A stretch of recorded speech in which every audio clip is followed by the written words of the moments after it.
Hi, welcome to another episode of the Leadership Enigma. It is another year and it is another set of important leadership themes for all of us. Now, this episode is going to be titled Enterprise China. And this is something that I've wanted to discuss for some time now, but you know how this works. I needed people who are far wiser than myself. So you do not want to miss this particular episode when I've got Alan Morrison, who's a professor at Thunderbird School of Global Management at ASU, Arizona State University. Now, I should know that. I have family in Arizona. And Alan, I want to get back to Arizona. Let me tell you, I need to do that quite soon. I've also got Stewart Black, who's the Global Chief Leadership and Strategy Officer at Squire Patton Boggs, which is an international law firm. And he's also an adjunct professor for the same nature at INSEAD. So I have people who are far wiser than me. But let me tell you something else. Why do you need to listen to this particular episode? Well, let me tell you, this is about Enterprise China, not about thinking about Chinese enterprises. You might be trying to get into China. You might be vacating and leaving a business from China. You might be thinking to yourself, how do you compete with China? You might be thinking to yourself, why do I even care? Trust me, come back to me just after this. You don't want to miss this episode.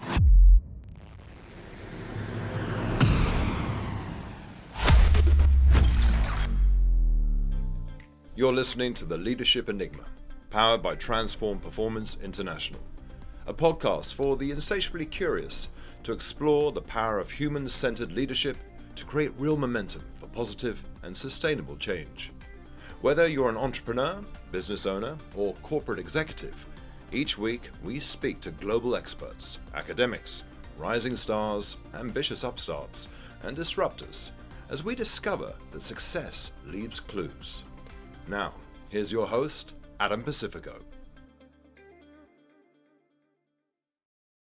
Hi, welcome back. And it is a huge hello and thank you in advance to Alan Morrison and Stewart Black. Alan, I can see you on the screen, so let me say hello to you first if I can. How are you? Hey, Adam, good to connect. I'm a big fan of yours and these broadcasts, and I think you're doing good work. You mentioned Arizona. You should come visit next month. We have the Super Bowl. It will be and the giant golf tournament, the Phoenix Open. We have about 500,000 people coming to Phoenix that weekend from all around the world.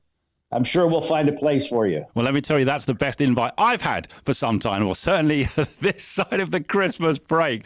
So I appreciate it. Alan, I introduced you as a professor at Thunderbird School of Global Management. Just give us a little bit of a précis of you, your background, and kind of how it came, or you certainly came to be involved in this research and body of work around China.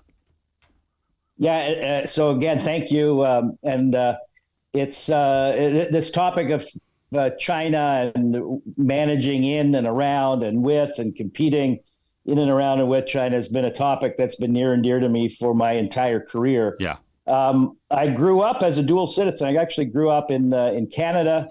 I've spent a lot of time living all over the world, from France, Switzerland, Singapore, and I've spent well over a year of my life as a visiting professor on a number of occasions in China and Greater China.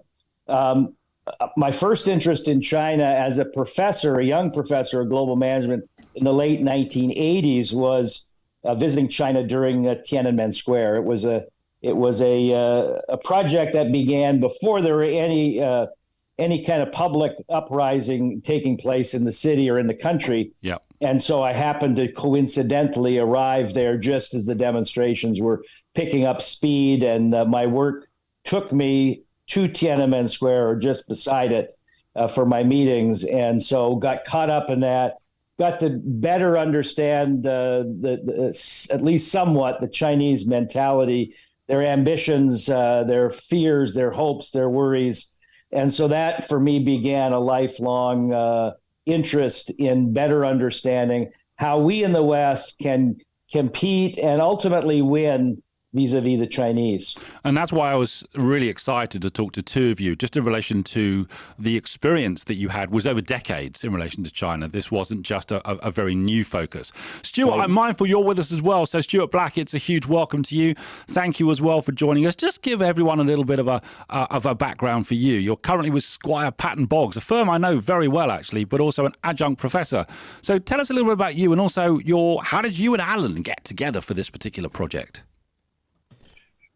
Yeah, I am the chief strategy officer at Squire Patton Boggs, but it's relatively new. I spent 33 years as a professor full time. Wow.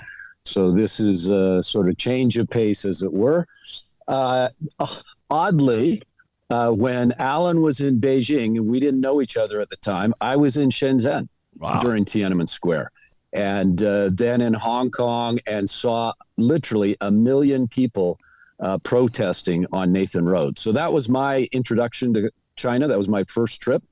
And I've made, more than 80 over the course of the last 3 decades. Like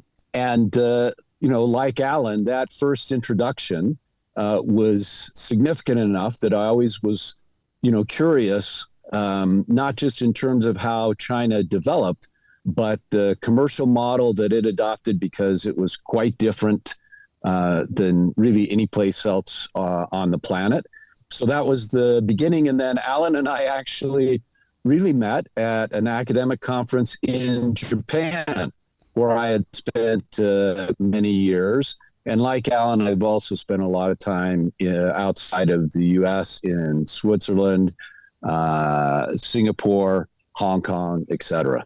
So that's we might have just lost Stuart there, but we've got this wonderful blend, certainly, of a number of years of research and academia and just an insatiable curiosity in relation to China. What is it all about? And why I said right at the start of this particular episode, it's important for all of us to really understand the operating ecosystem of China. We're all impacted by it in some way, and we have to understand it is a monolithic and powerful in some ways, mix of businesses, many of which are actually government owned. But I want to come back to you both, chaps, and hopefully, Stuart, you're back with us as well, and Alan's still on the line too. Talk to me about the Chinese commercial strategy. What actually is that? What's been going on over the last few decades that's been so successful? Yeah, Stuart, I'll start with that. I think you might be muted, but let me start by saying that the Chinese strategy has been evolving really since the passing of Mao in the late 1970s. Right. It has been evolving and has really started to come together in the early 2000s. When they really started to articulate clearly a 3-pronged approach to their economic development. Right. What they wanted to do was to first and foremost, they wanted to cut their dependencies on Western technology and Western firms. They needed that to grow. They needed the seed capital. They needed the technology, but they did not want to remain dependent on Western companies. So number one is to cut their dependence. Number two was to dominate domestically. They wanted the Chinese firms to take the number one, number two positions in particularly key targeted industries that were important for the economic vitality of the country. And the third pillar of their economic strategy is to then use China as a platform to go out into the rest of the world, to lead in the rest of the world, and ultimately to flip the rest of the world so that it was dependent on China. So it's 3-part strategies, and underneath each of those kind of what we call pillars are a whole stream of policies and investments, tactics which they've utilized and really done so in an integrated manner.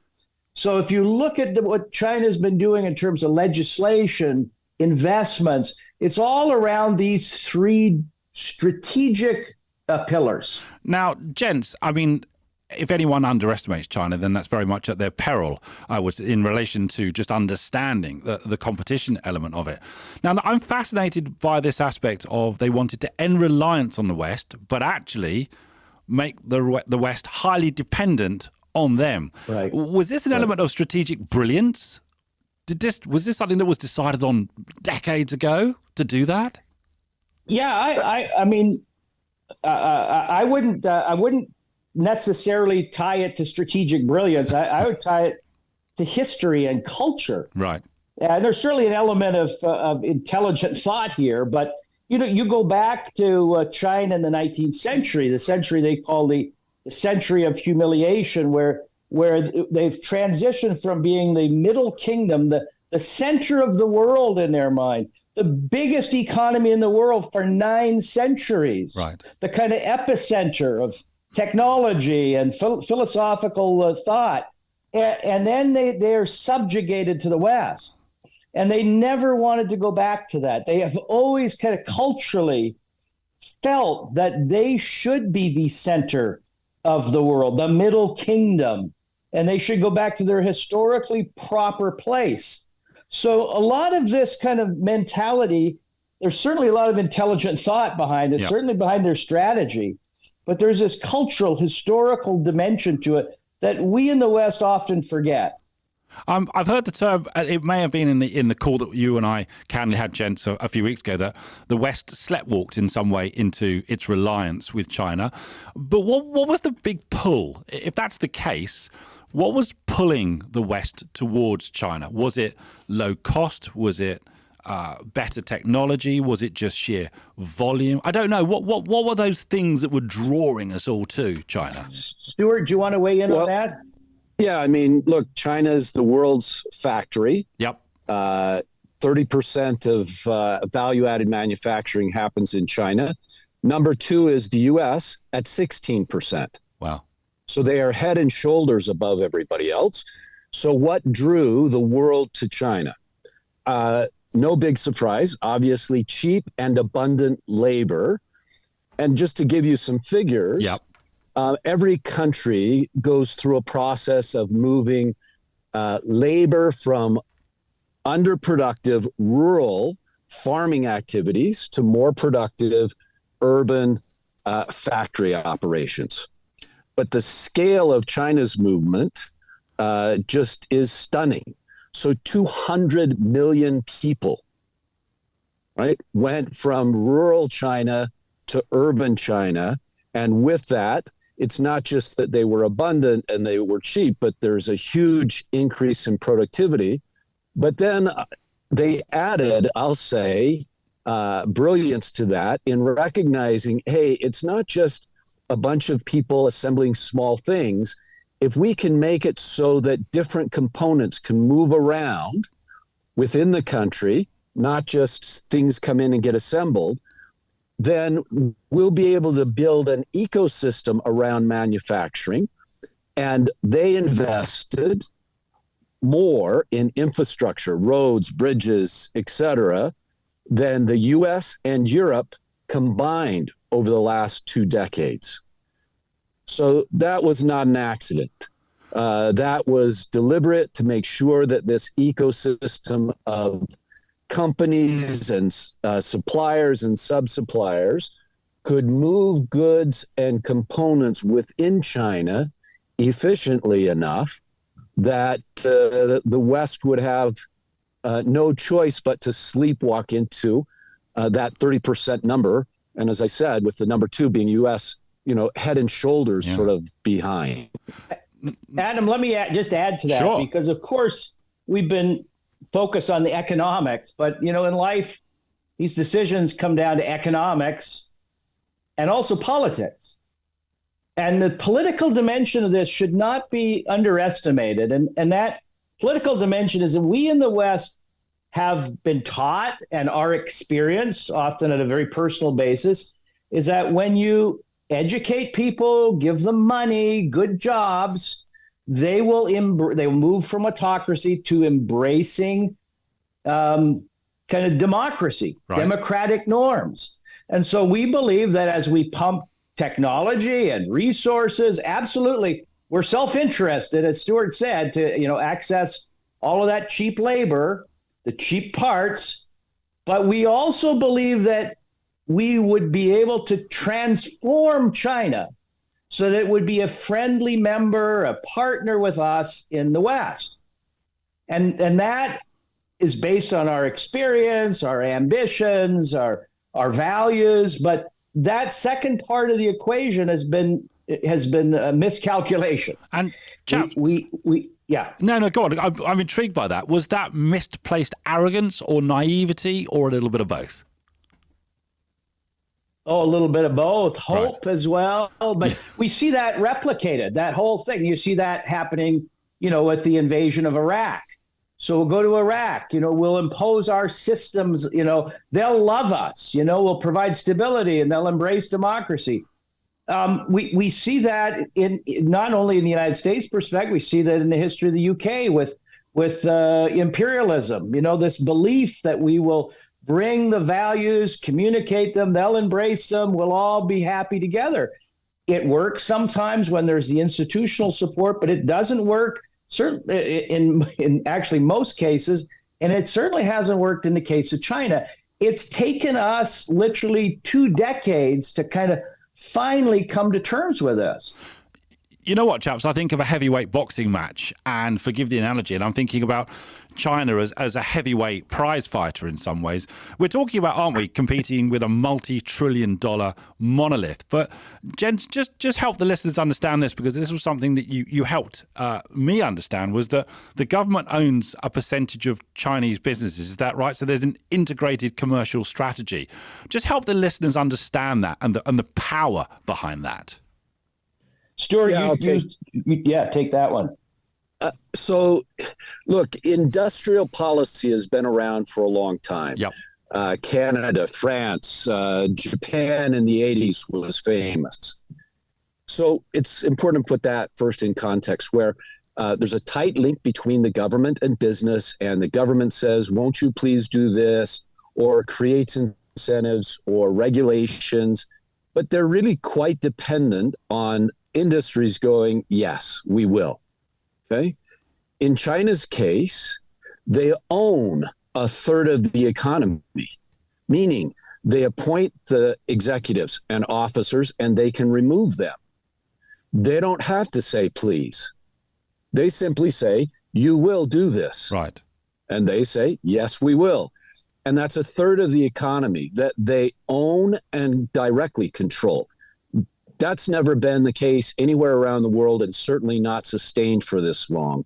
And in almost every case where there was high state ownership, it was temporary and the state sold off those assets.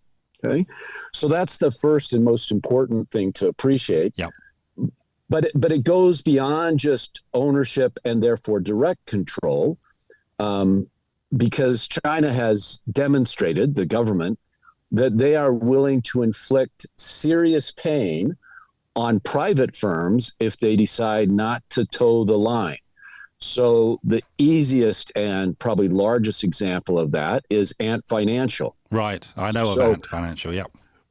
When it was set up to be an IPO, it would have been worth a little over $300 billion. Wow. It would have brought in about $30 billion and making it the largest IPO in history, and it would have had a market value greater than Goldman Sachs, Deutsche Bank, et cetera, combined. Wow. And the Chinese government did not like how the shares were going to get allocated, who might get them, and the power that came from not the shares, but the money behind it. And they killed the largest IPO in history. So, and then they put the CEO literally on ice. No one saw him for months. And when they saw him, he offered a gigantic apology. So it's both the direct ownership and control, which almost can't be overemphasized at a third of the total economy. But then you say, oh, but 2/3 could swamp 1/3.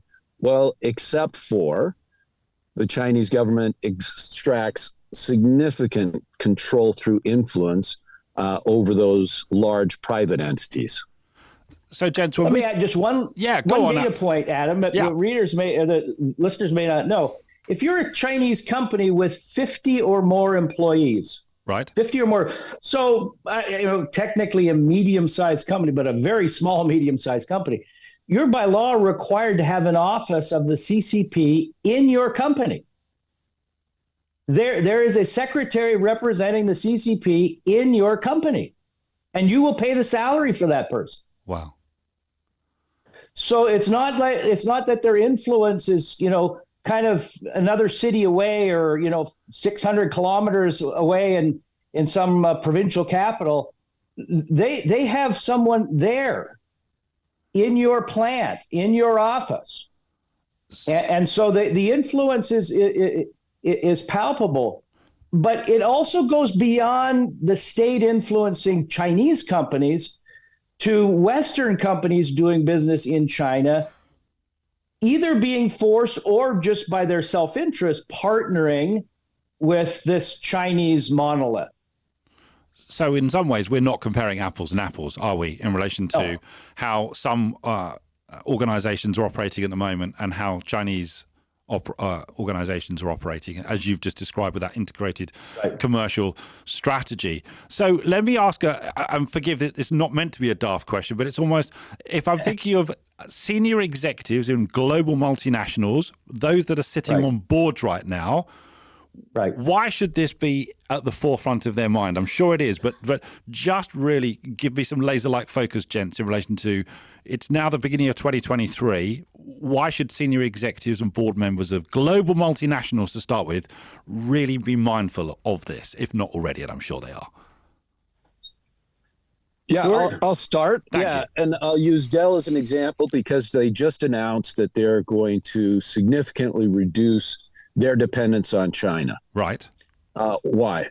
Well, they recognize that, one, even though the West in general in IT has superior technology, et cetera, the Chinese government, as part of Pillar 1, reducing its dependency, and Pillar 2, ensuring that indigenous Chinese firms controlled the market, recognize that despite their superior technology, their tremendous efforts to penetrate the market in terms of selling Dell equipment, as well as sourcing, that they were going to be limited and disadvantaged, and that time, money, and executive attention is not an infinite resource, and they had to think carefully about where they were going to put all of that time, energy, and money. So for any company that looks at China and says 1.2 billion people, and they're the largest market across all sorts of things,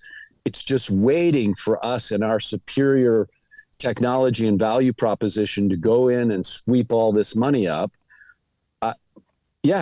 If you don't understand the first two pillars of the strategy, and Dell does and has modified what they're doing going forward, despite what looks like just a gigantic IT market that's behind where the US and Western Europe is and has to catch up. So why is Dell sort of slowing down and withdrawing a little? Because they understand the strategy. They understand where China's trying to go. And most executives in high-tech businesses, in agribusinesses, aerospace, et cetera, would do well to sort of look at the implications of Pillar 1 and Pillar 2 for them. So what's the advice at the moment, gents? And again, if this is an unfair or even silly question, you must just tell me.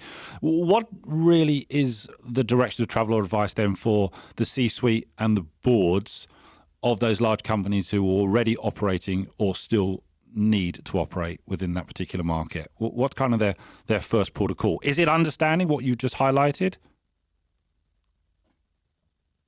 It is, and then the issue is, if you go in, you have to be really careful.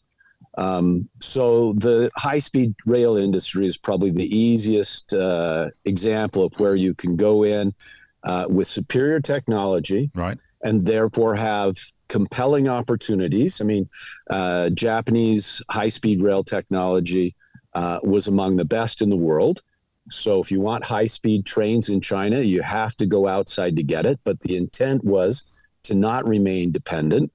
So Western firms, Hitachi and others, dominated Then their technology gradually drifted into the joint venture partners that they were mandated, forced to have. Right. And they saw their market share in China shrink down to 10-15% from the vast majority it was before. And now they're losing to Chinese companies outside of China in open bids. Right. So that it's not that you can't be successful in China. It's not that you shouldn't go to China, right? You just have to go in saying, okay, what's my core technology? How do I protect it? How do I ensure that if I lose it, I'm moving along far enough and fast enough outside China with other technology that I won't have my head handed to me, as the Japanese and French saw in the high-speed rail business. And so if there are... Go on, Alan. Yeah, I think completely agree with Stewart. And I would just add that, as part of that kind of process, take a step back and ask yourself, it sounds like maybe an overly simplistic question. Why are you in China? And there's over 1 million Western companies with operations in China. Many of those operations represent less than 5% of the company's value add. And a lot of it was set up 10, 20, 30 years ago, kind of almost follow the leader. We got to be in China. Companies are in China. They don't have a serious strategy for China. They're kind of there as naive followers. And so, number one, why are you there? What is it you want? What is it what's your strategy? What's your strategic intent?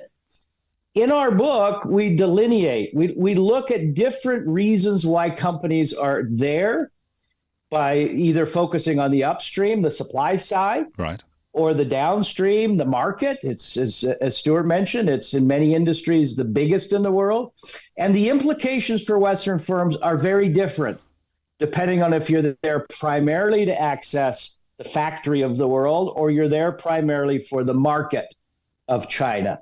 And so we go through this in the book with chapters on what are the implications for companies who are there for the upstream, those are there for the downstream. And the implications, I think, are serious for both kind of sides of that equation. And then obviously for some companies like Apple or Boeing that are there for both of those reasons. Right. They're using China as a huge market, but they're also using China as a platform to supply parts, components, finished products for the rest of the world. So depending on why you're there, the implications of this kind of new China, enterprise China, are quite different. And chaps, let me ask you this. Obviously, we're talking about some of the largest, most iconic organizations on the face of the planet right now and how they're operating. There may well be, I hope, a number of listeners who are entrepreneurs running small and medium businesses. Why should they care? Well, why should they care? First, I think you're absolutely right. While there are 1 million companies in China, there may well be 120 to 150 million companies around the world, depending on the estimates. So relatively few companies are actually in China. Right. But I would suggest, particularly if you're in tangible products, there is no way to escape the touch of China. Right. None at all. Help me understand that. So if you're manufacturing pens or books or automobile seat covers or whatever it is, and you're in England, and your employees are British, and you're sourcing from local suppliers, when you go out 1, 2, 3 tiers from those suppliers, I promise you that there are Chinese manufacturers of some of those components or the inputs of some of those components. You just literally cannot escape. I suppose if you're cutting down the tree in the forest and you're processing the tree, but I promise you the equipment that's used to process the tree will have some Chinese component to it. Secondly, even if you move beyond that, Chinese competitors, as we mentioned, that third pillar was to go out into the world. And so we're seeing increasingly Chinese companies are setting up operations in your backyard, often using Western brands, names that you think are actually very local. You didn't know they were owned by China, or 40% were owned by China, or 10% were owned by China. So they're either getting you on the supply side or not getting you. They're either there on the supply side or they're going to be competing with you in the future. So go on, Stewart, you're still with us. Just to add a couple of things to that. So look, if you go, as Alan said, 2, 3, 4, sometimes 5 links up the chain, you run into these basic supplies in China. But look, as their infrastructure improves, as their sophistication improves, the value draw to them is to move up the chain from supplying that basic bolt to then the nut with the bolt, that then the assembly that the nut and bolt holds together, et cetera. So don't be fooled to think that if they're way up the supply chain that they're going to stay there. No, greater value for them is to migrate up the supply chain to the full product. Okay, right. So that's the first thing. The second thing is in terms of exports, which everybody knows, they'll continue to do that. But then it's worth emphasizing, because what Alan just said, people get a little too caught up in, it's Chinese exports, but then if we put tariffs on it, et cetera, if we have national bias against Chinese products and in favor of homegrown products, we'll be immune to this. No, because China is going out and buying, and they're smart enough when they buy these firms with brands, they don't change the brand. And that's why, as Alan said, you don't even know that it's owned by China. So that's the third thing that Alan mentioned, but deserves a little extra emphasis, because they have all sorts of capital to go out and buy companies around the world to establish their presence. And the amount of money that they're investing outside of China is literally the greatest in the world. Help me with this. And when I think about this from a leadership perspective, and leaders who are running businesses now which operate in China, aspire to operate in China, to partner with, as you say, that the monolithic entity that it is, what are some of the leadership behaviors that are really required now? For instance, is it really just vigilance, curiosity, empathy, openness, awareness? I don't know. What are some of the leadership capabilities that you feel are required for success? Go ahead, Stewart. Well, you hit on one of them, which is curiosity. Okay. And I use the word curiosity because, to be curious, you naturally have to have a bit of humility. Mm-hmm. You can't be curious if you think you know it all, right? So more than humility, though that's a related component, is curiosity. To say, man, isn't it strange to me that they have this top-down system and it's worked for a long time? How is it they're making that work?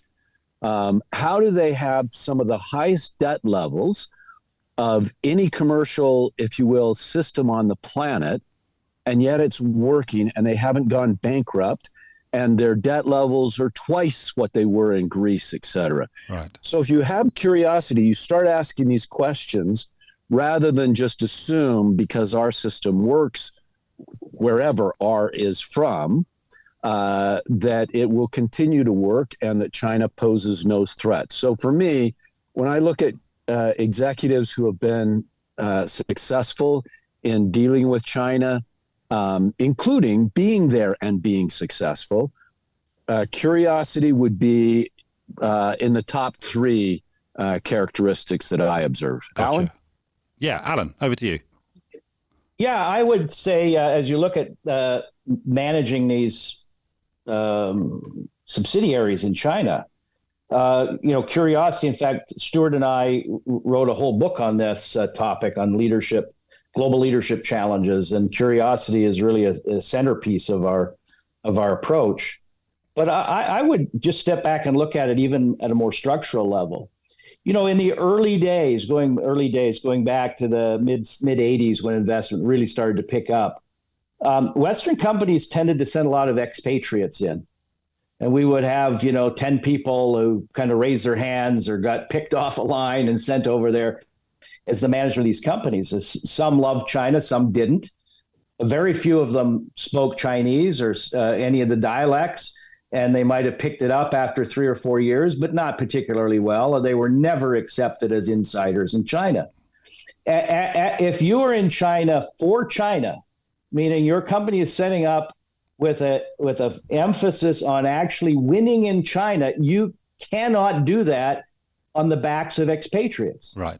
They will never fully understand that market. Even if they speak fluent Mandarin, they will never be fully accepted by the Chinese as an insider in that market.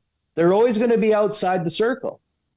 And so one of the transitions for Western companies is bringing in, deploying, educating, acculturating more Chinese managers and entrusting them with the reins of the company. This is, I think, a big paradigm shift for many Western companies, is that the 10 people running your operation in China cannot all be from England or the US. You may have one or two, but you need an infrastructure there that is predominantly native Chinese. Yeah. And that creates some challenges for companies, is how do you bring these people up? How do you train them? How do you acculturate them? How do you develop that trust in them with really the future of the company in your country? It's a big paradigm shift for Western firms. And so these are things that perhaps senior executives and board members are thinking about, or certainly should be considering at this time. Let me ask you this question, chaps. Obviously, we are 3 years post of a pandemic now. What's changed, if anything, in relation to the forward trajectory of Enterprise China, or indeed an ability to partner and collaborate? So I'll answer that first, or take I have one take on that. Yeah. So what you've seen in context, what you've seen is that Chinese economic growth, and you go back to the early 80s and it was growing at 12% a year and then drops to 10%, 8%. So that has been on a steady decline for the past 10 years.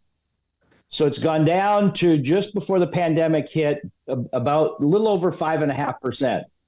Pandemic hits, and particularly this past year when we had these draconian shutdowns, these mobility restrictions, people are I don't want to say locked up, but in essence, we're predicting, and World Bank is predicting, the growth rate will have dropped to about 2.2 to 2.5%, a big drop off. Right.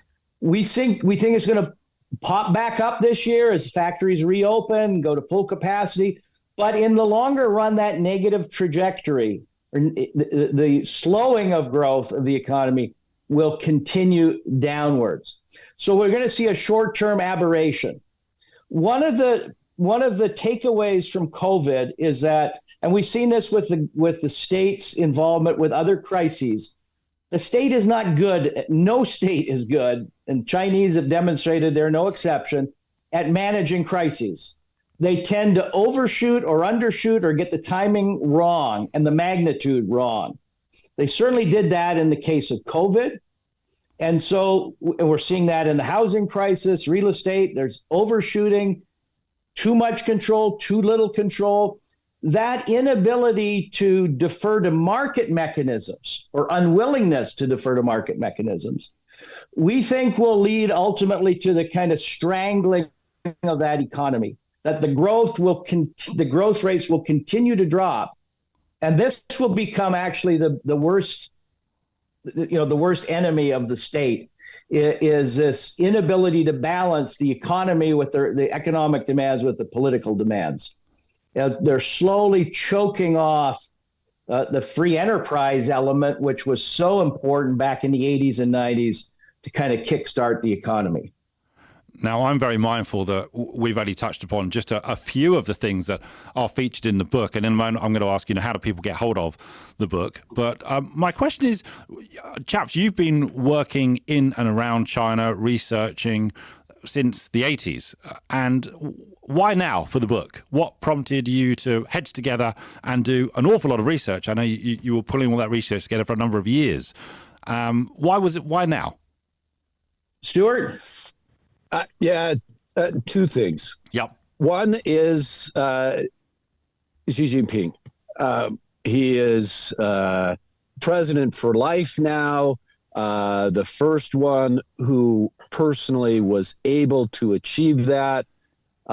So there's continuity, consistency, right, that is not subject to personality, if you will, a change in personality or personnel. So that continuity is in place. Yeah. So when you have a fairly continuous underlying policy and strategy, and you add to that a continuous person, well, now you have a recipe for real implementation of a particular strategy. Right. So that's one of the things that's different now versus in the past. Okay. The second thing is actually working against China. So it goes back to Alan's point. It gets harder and harder to get higher and higher productivity. When you move someone from, pushing around a plow with a horse to working in a modern factory at Foxconn for Apple, you get amazing improvements in standard of living and productivity. Okay. Terrific. But that's all dependent on having people. And one of the things that China faces now, and they'll face out through 2050, is a continuous and dramatic decline in the working age population in the country. Okay. It's going to drop by 200 million people. Wow. And if you want an idea of how difficult it is to sustain economic growth in that condition, just look to Japan. Japan's gone through a similar decline in working age population. And I stress that because from an economic viewpoint, the overall population matters a lot less than the working age population, because that's the group that's the economic engine for any country, right? So Japan peaked in 2007. In 1997. Right. What's happened over the last 2-3 decades? It's gone sideways, despite having great technology, dedicated people, et cetera. You just have almost an impossible time if you have a declining workforce population. Well, China's going to go through exactly that. They peaked, depending on the statistics you like, basically 2015, and it's going to decline. And there's nothing that can reverse it, because you can only reverse it through births. Right. But there's a 15 to 20 year lag between when someone's born and they start working, through immigration, which, like Japan, China virtually has none of, right? Or through mass importation of temporary workers, which also China doesn't allow. So that's the other thing that's that's relevant now, wasn't relevant 30 years ago. It works in a negative direction, but you put those two things together and you say, wow, we really have to pay attention to this. Gotcha.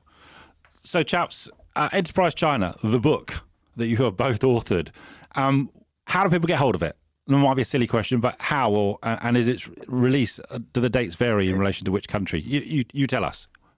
Yeah, so first go to all one word, enterprisechina.com. Right. And there's links there. There's also additional information about the book, but it's available on Amazon right now in the UK and really anywhere around the world where we have an active Amazon account. It's available. Gotcha.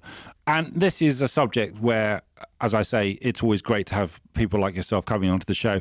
How do people get in contact with you, chaps, so they can continue the conversation or get you involved in their conversations or their thinking and they really need your input on this. So, Alan, let me start with you because I can see you on the screen. Yeah. What's the best way? Yeah, thank you, Adam. So if you go to that website, enterprisechina.com, there are great links to us individually. Gotcha. I think that's the easiest way to do that. But you can always email me, alan.morrison@thunderbird.asu.edu. Great. Or on LinkedIn. We're delighted to connect with you. All right, appreciate it. And Stewart, obviously, we can use that website for you as well, yes? Right. Correct. Yep. Great. I've got a last question for you both, gents. With all your study, research, academia, so on and so forth, what's the best piece of leadership advice that springs to mind for you that you've ever given or received? What floats to the surface? Let me start with you, Stewart. Look, my greatest example, the advice came through example, was John Pepper, CEO twice of Procter & Gamble. Right. Okay. What would he do when he went to a country to visit?